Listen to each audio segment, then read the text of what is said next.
friends, we were taking this second shock off over here, and I noticed when I started to take it apart that the shock body was actually loose.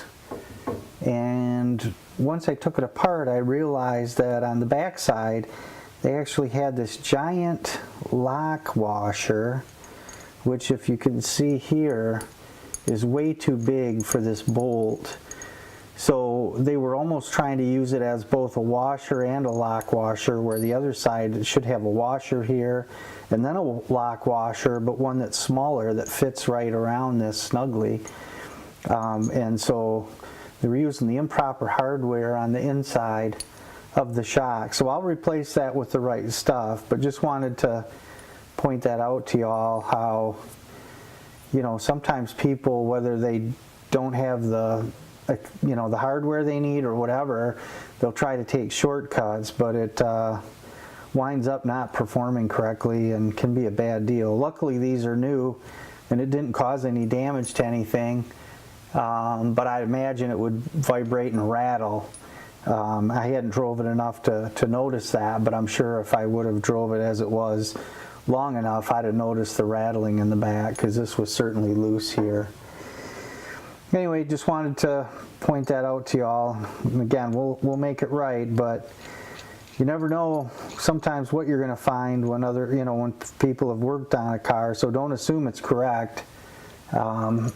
Verify, and we've got some manuals I'll show you. I think we pulled out of the car. If I've got any question, I'm going to go to that manual and I'm going to look it up, and I'm going to find out for sure what parts are there and how it should go together. But I know enough from experience this wasn't right, so we'll make it right. That's what we're going to do. So here's the proper hardware on the back side of this. It's a lock washer like this one, but it should just fit around the bolt, and then a washer as well that just fits around the bolt. So when you tighten this up, it provides a lock so this doesn't back off. This is way too big, and it won't suffice as a washer either because the hole is too big. It would literally pull this through. So again, just showing you the improper hardware that we found on it. So we've completed the tear down on the whole back end of the car. We've got the gas tank out, we've got the exhaust out, we've got the shocks out.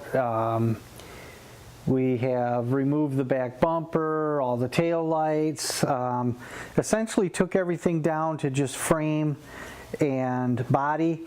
And what I'm going to do, the last thing I'll do, is I'm going to do one final kind of go around and kind of scrape any loose surface rust that's down there.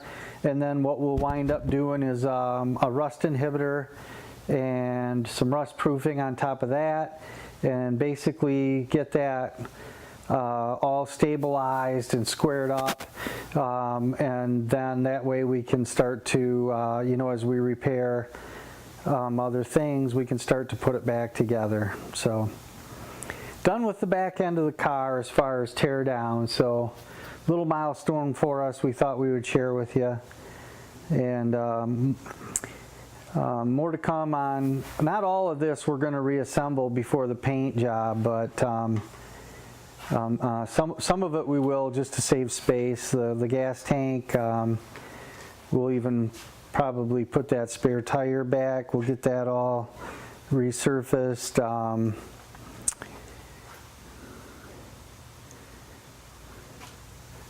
All in all, though, a real solid car, so we just got to take care of any surface rust and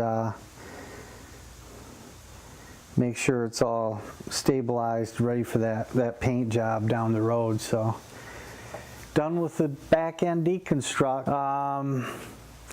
Next we're going to replace that pinion seal on the rear end. I know that's leaking, so we'll probably tackle that next. So stay tuned. Hope you're enjoying the video series. Bye-bye. Down there. A little more.